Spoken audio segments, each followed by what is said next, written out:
Hello. तो कैसे हैं आप?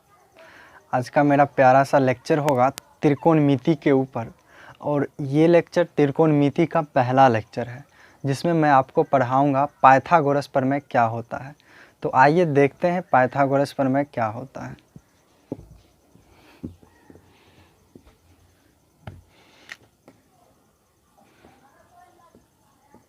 पाइथागोरस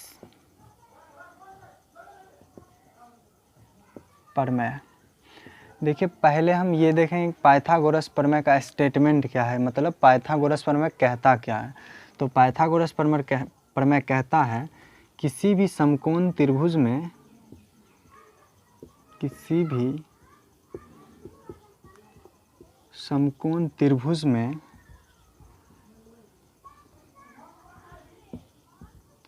कर्ण का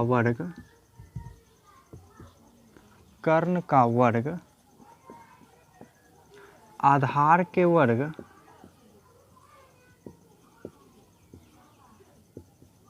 तथा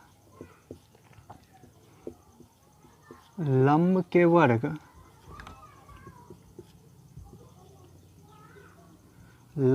वर्ग के योग के बराबर होते हैं।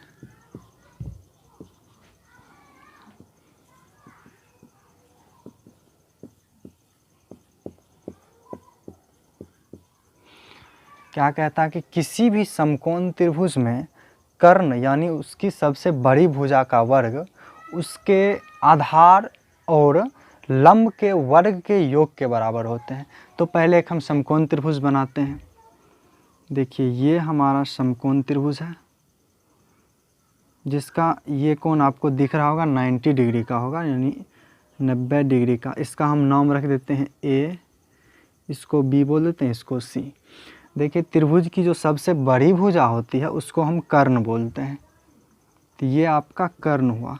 अब आप इसे लंब भी बोल सकते हैं या इसे ही आप आधार बोल सकते हैं, पर ये कब इसको हम लंब बोलेंगे या फिर कब इसको हम आधार बोलेंगे, इसका उपाय नेक्स्ट लेक्चर में मैं आपको बताऊंगा कि ये कब आपका लंब होगा या फिर ये कब आपका आधार होगा।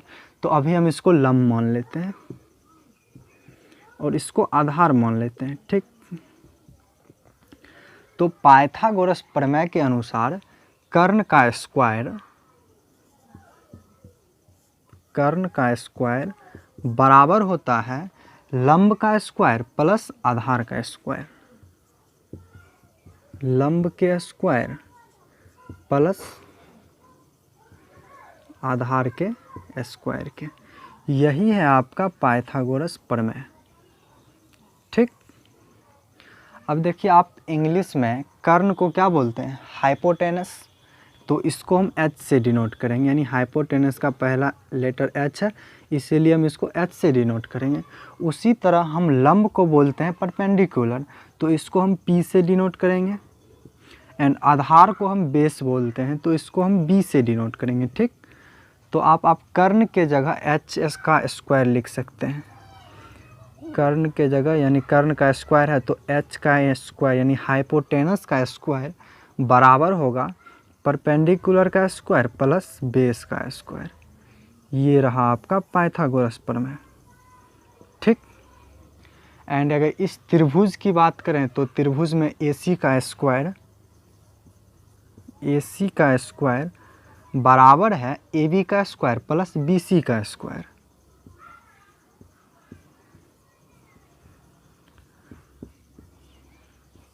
तो ये रहा आपका पाइथागोरस प्रमेय। देखिए एक्चुअली पाइथागोरस प्रमेय है क्या?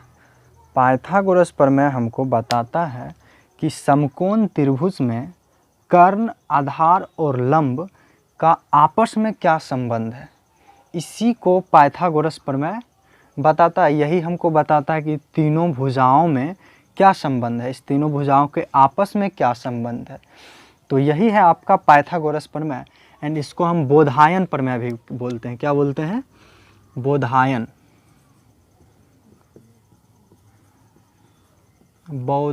प्रमेय, ठीक।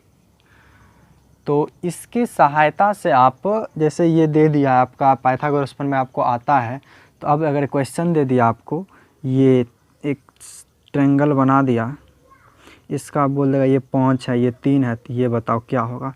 तो आप आसानी से निकाल सकते हैं, क्योंकि ये जानते हैं कि आपका ये राइट एंगल ट्रायंगल है, यानी समकोण त्रिभुज है। तो आप समकोण त्रिभुज में डायरेक्ट पाइथागोरस प्रमेय लगा सकते हैं। यानी पाइथागोरस प्रमेय यानी बड़का का स्क्वायर के बराबर होगा दूगो छटका के स्क्वायर का सम। बड़का ये है कर्ण, उसके स्क्वायर के बराबर है दोनों छटका के स्क्वायर का सम। ठीक, ऐसे भी आप पाइथागोरस प्रमेय समझ सकते हैं। तो इसको यदि आप सॉल्व कीजिएगा तो बड़का का स्क्वायर यानी 5 का स्क्वायर बराबर होगा दोनों छटका के स्क्वायर को जोड़ कर 3 का स्क्वायर प्लस x का स्क्वायर। अब 5 का स्क्वायर 25 बराबर होगा 9 प्लस x स्क्वायर के।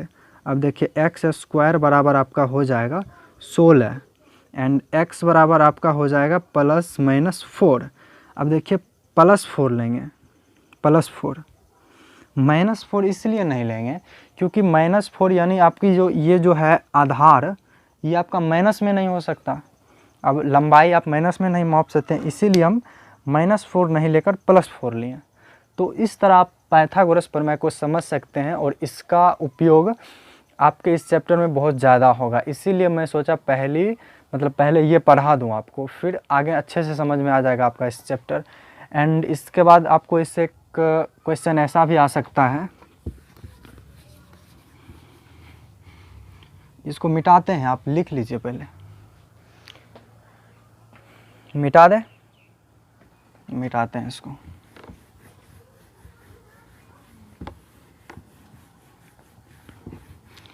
देखिए आपको एक ऐसा भी क्वेश्चन आ सकता है,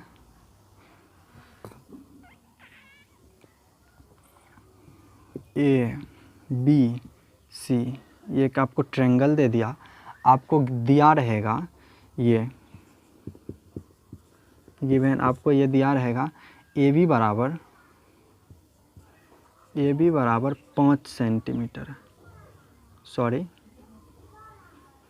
आपको दे दियागा AC बराबर 5, ठीक, एंड AB प्लस BC बराबर 7, then find AB and BC। तो आप इसको आसानी से निकाल सकते हैं, ट्राई कीजिए।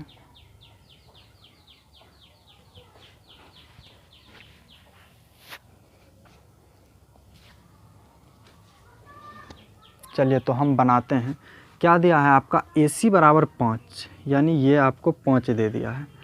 अब इसका जो है ये दोनों को जोड़ के 7 आया, ठीक। तो ऐसे आप कीजिएगा, पहले आप अगर इसका मान x होगा, आप इसको x मानिएगा, तो ये टोटल के जोड़ में से x घटाएंगे उतना ये होगा, यानी आपका ये और ये मिला के 7 है, और ये यदि x है तो आप ये आपका 7 - x, ऐसे। ये आपको समझ में आया? पहले इसको मिटाते हैं, AB फाइंड करना है एंड BC, यहाँ पे इसको लिखते हैं, इसको मिटाते हैं। अब देखिए AB बराबर, हम यहाँ BC बराबर x मान लिए, ठीक, इसको हम x मान लिए, तब AB बराबर अब क्या होगा 7, ये x उस पर गया -x, तो वही आया AB बराबर। अब आप इसमें पाइथागोरस प्रमेय लगा दीजिए। तो पाइथागोरस प्रमेय के अनुसार बड़का भुजा के स्क्वायर बराबर होगा दोनों छोटका भुजा के स्क्वायर का सम, 7 - x का स्क्वायर प्लस x स्क्वायर। तो ये होगा आपका 25 बराबर a - b का whole square, a square plus b square -7 दूनी 14x प्लस x स्क्वायर, ठीक है। अब ये आएगा आपका 25 = ये, अबे यार कुछ गलती नहीं, कोई गलती नहीं। देखिए 20, इसको इधर लाएंगे 24 माइनस में = x square -2x square -14x। अब 2x स्क्वायर -14x प्लस 24 = 0। इसको आप सॉल्व कीजिए एंड आपका आ जाएगा x का वैल्यू। ठीक, अब आप x का वैल्यू इसमें से हम निकालते हैं इधर इस तरफ, ये थोड़ा लंबा चौड़ा चल जाएगा। देखिए इसमें 2 कॉमन लेके उसमें पूरे गुना कर दें, अगर 2 कॉमन लेंगे इसमें ये हो जाएगा आपका x square minus 7x plus 12 इस ये इक्वल टू 0। अब देखिए इक्वल टू में 0। अब ये आपका 2 इस पार जाएगा तो 0 हो जाएगा, तो फिर ये आपका रह जाएगा x square minus 7x plus 12 equal to 0। अब आप 12 का मतलब ऐसा गुणनखंडन कीजिए, फिर 7 4 मतलब 12 का आप ऐसे तोड़िए कि जोड़ के माइनस 7x आ जाए और गुना करके 12 आ जाए। तो ऐसे करते हैं x square minus 4x minus 3x plus 12 equal to 0। Minus 4x minus 3x बराबर माइनस 7x एंड 4 दिया 12 प्लस 12x स्क्वायर आ जाएगा आपका। ठीक, इसमें से आप x कॉमन लीजिए तो आएगा x minus 4 and minus 3 common लीजिएगा तो इसमें से आ जाएगा x माइनस 4 इक्वल टू 0। चूँकि ये मेरा दोनों डिब्बा वाला सेम आया इसीलिए मेरा गुणनखंडन सही है। अब आप x minus 3 into x minus 4 equal to 0, तो x इक्वल टू 3 आप ऐसे कीजिए x minus 3 equal to 0, x minus 4 equal to 0। यहाँ से आपका x बराबर 3 आ जाएगा और यहाँ से आपका x बराबर 4 आ जाएगा। ठीक, तो आप x बराबर 4 3 रखिएगा यहाँ पे, तो आपका ये पाइथागोरस प्रमेय इस पर वैलिड हो जाएगा। तो आज का लेक्चर हम यहीं पे करते हैं ख़त्म। ठीक, एंड नेक्स्ट लेक्चर में मैं आपको पढ़ाऊँगा त्रिकोणमितीय अनुपात, यानी त्रिकोणमिति का परिचय और फिर आगे त्रिकोणमितीय अनुपात। एंड उसमें मैं आपको बताऊँगा कि कब इसको लंब बोलेंगे और कब इसको आधार बोलेंगे। और ये बहुत मतलब ज़्यादा थोड़ा क्या बोलते हैं, ये आपको मज़ा आएगा, इंटरेस्टिंग है। ठीक, मतलब मज़ेदार टॉपिक है। तो आज का लेक्चर यहीं पे ख़त्म करते हैं। थैंक यू लेक्चर देखने के लिए। और क्या।